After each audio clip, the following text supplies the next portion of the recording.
It may seem incredible, but it is true. The world in which we live is a world of imagination. In fact, life itself is an activity of imagining. All that we behold, though it appears without, it is within, in our imagination, of which this world of mortality is but a shadow. Nothing appears or continues in being by a power of its own. Events happen because comparatively stable imaginal activities created them, and they continue in being only as long as they receive such support. Therefore, the secret of imagining is the greatest of all problems, to the solution of which everyone should aspire. For supreme power, supreme wisdom, and supreme joy lie in the solution of this great mystery. When man solves the mystery of imagining, he will have discovered the secret of causation, and that is, imagining creates reality. Divine imagining and human imagining are not two powers at all, but one. The valid distinction which exists between them lies not in the substance with which they operate, but in the degree of intensity of the operant power itself. Acting at high tension, an imaginal act is an immediate objective fact. Keyed low, an imaginal act is realized in a time process. Human history, with its forms of governments, its revolutions, its wars, and in fact the rise and fall of nations, could be written in terms of the imaginal activities of men and women. All imaginative men and women are forever casting forth enchantments, and all passive men and women who have no powerful imaginative lives are continually passing under the spell of their power. If imagination is the only thing that acts or is in existing beings or men, as Blake believed, then we should never be certain that it was not some woman treading in the winepress who began that subtle change in men's minds, or that the passion because of which the earth has been drenched in blood did not begin in the imagination of some shepherd boy, lighting up his eye for a moment before it ran upon its way. The future is the imaginal activity of man in its creative march. Imagining is the creative power, not only of the poet, the artist, the actor, and orator, but of the scientist, the inventor, the merchant, and the artisan. Its abuse in unrestrained, unlovely image-making is obvious, but its abuse in undue repression breeds a sterility which robs a man of actual wealth of experience. Imagining novel solutions to ever more complex problems is far more noble than to restrain or kill out desire. Life is the continuing solution of a continuously synthetic problem. Imagining creates events. Our world, created out of men's imagining, comprise unnumbered warring beliefs. Therefore, there can never be a perfectly stable or static state. Today's events are bound to disturb our yesterday's established order. Imaginative men and women invariably unsettle a pre-existing peace of mind. Hold fast to your ideal in your imagination. Nothing can take it from you but your failure to persist in imagining the ideal realized. Imagine only such states that are of value or promise well. To attempt to change circumstances before we change our imaginal activity is to struggle against the very nature of things.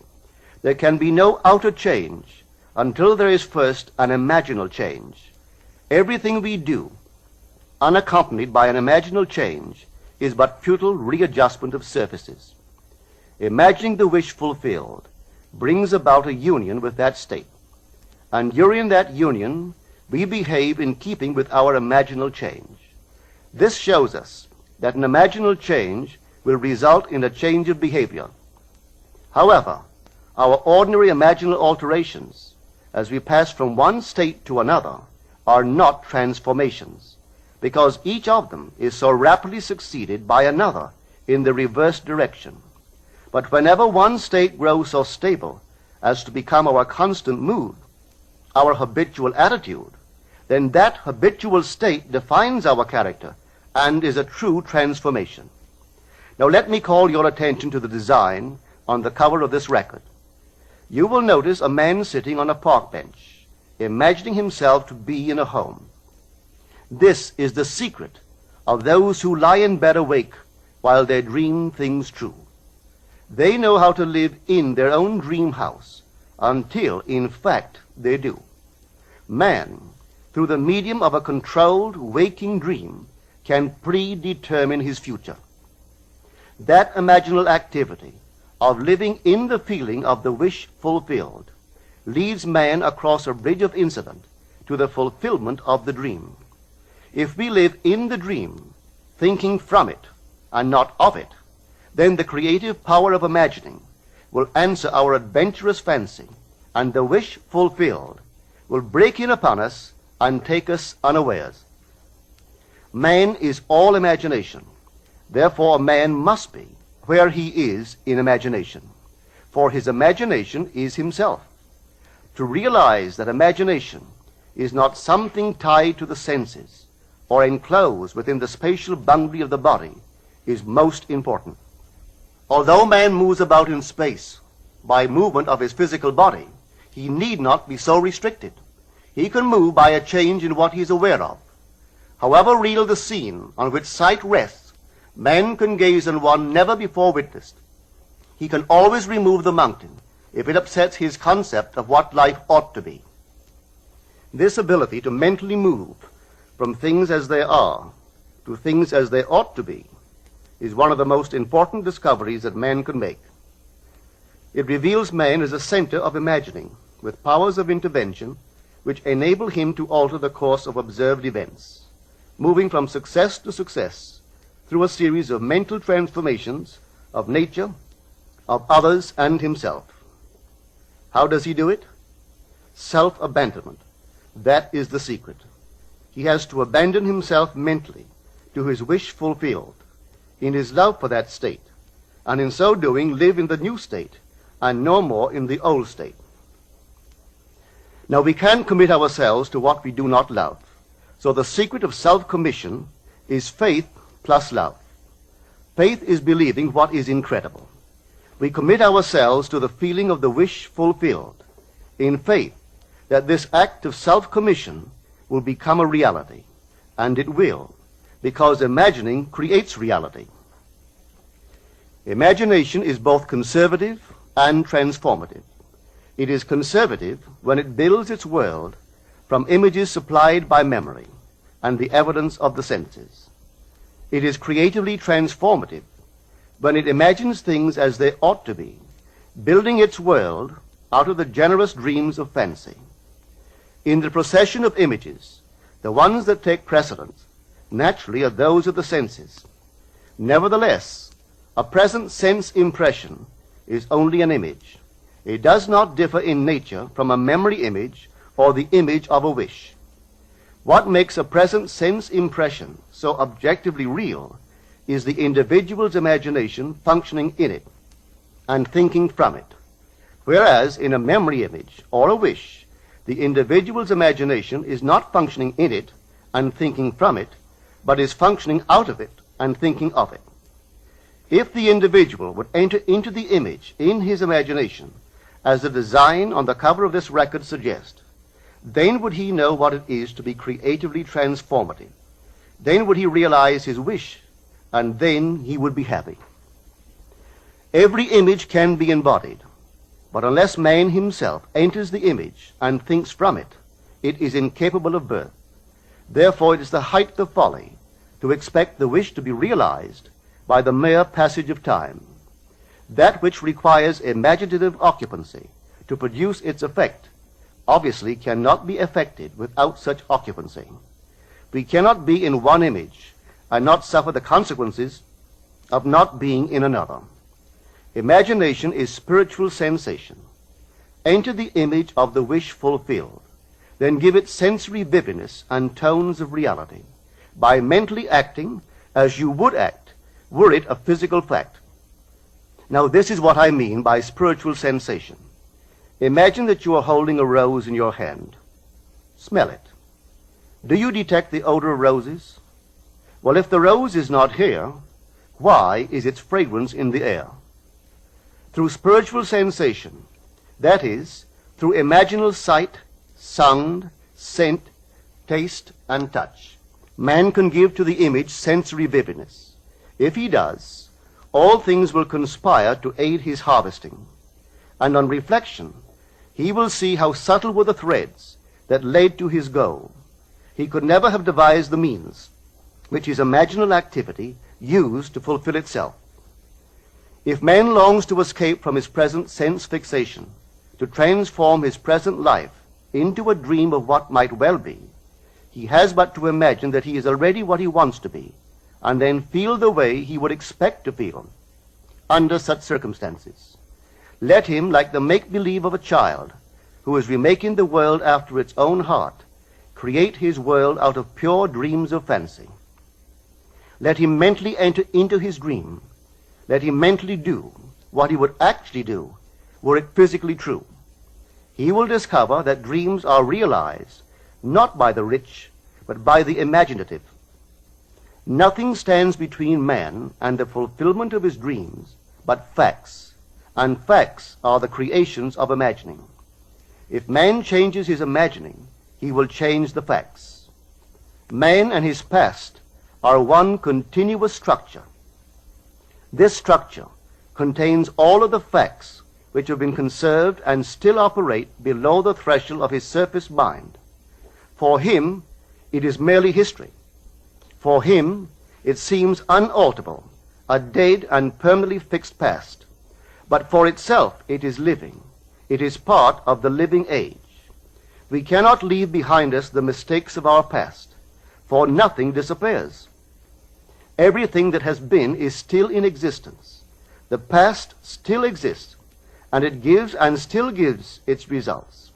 Man must go back in memory, seek for and destroy the causes of evil however far back they lie. This going into the past and replaying a scene of the past in imagination as it ought to have been played the first time, I call revision. And revision results in repeal. Changing our lives means changing the past. The causes of the present evil are the unrevised scenes of the past. The past and the present form the whole structure of man. It is carrying all of its contents with it. Any alteration of content will result in an alteration in the present and future. Live nobly, so that mind can store a past well worthy of recall. Should you fail to do so, remember, the first act of correction or cure is always revise. If the past is recreated into the present, so will the revised past be recreated into the present. Or else, the promise that though your sins are like scarlet, they shall be as white as snow, is a lie. The question may arise as to how, by representing others to ourselves as better than they really were, or mentally rewriting a letter to make it conform to our wish, or by revising the scene of an accident, the interview with the employer, and so on, could change what seems to be the unalterable facts of the past. But remember my claims for imagining. Imagining creates reality. What it makes, it can unmake. It is not only conservative, building a life from images supplied by memory, it is also creatively transformative, altering a theme already in being. The parable of the unjust steward gives the answer to this question. We can alter our world by means of a certain illegal practice, by means of a falsification of the facts, that is, by means of a certain intentional alteration of that which we have experienced. And all this is done in one's own imagination. This is a form of falsehood which not only is not condemned, but is actually approved in the gospel teaching. By means of such a falsehood, a man destroys the causes of evil and acquires friends, and on the strength of this revision proves, judging by the high praise the unjust steward received from his master, that he is deserving of confidence. Because imagining creates reality, we can carry revision to the extreme and revise a scene that would be otherwise unforgivable. We learn to distinguish between man, who is all imagination, from those states into which he may enter.